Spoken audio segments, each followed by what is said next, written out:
Tonight at 5:30, Indiana could be headed for a recount in a state Senate primary that got national attention. We're talking about the Republican race for Senate District 23. Right now, there's only a 3-vote difference between incumbent Spencer Deery. He's leading against challenger Paula Copenhaver, who was endorsed by President Trump. Our State House reporter Emily Longnecker is here tonight with how that recount process works.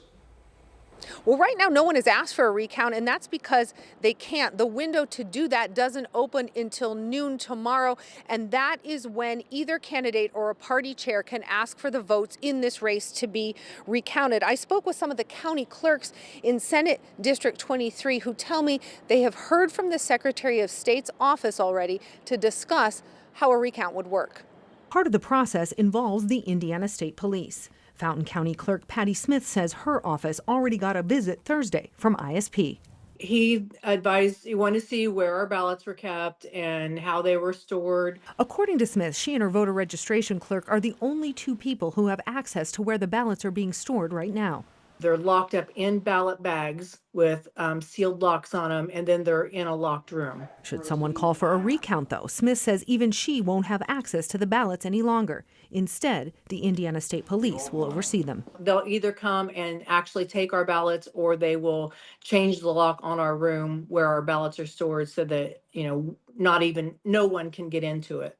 When you're talking about such a close race, you want to make sure that every single count, every vote was counted correctly. UIndy political science professor Dr. Laura Merrifield Wilson says because of how close the race is, just single digits, with Deery leading by 3, it's likely this race is headed for a recount. Many races are won by literally hundreds, if not thousands of votes.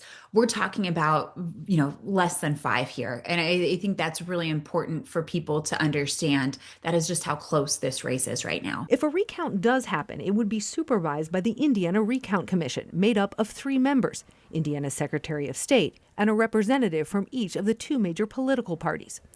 According to the Recount Commission's guidelines, the actual vote tallying is done by staff with the State Board of Accounts. If campaigns disagree about whether a ballot should be counted, the Recount Commission has the final say.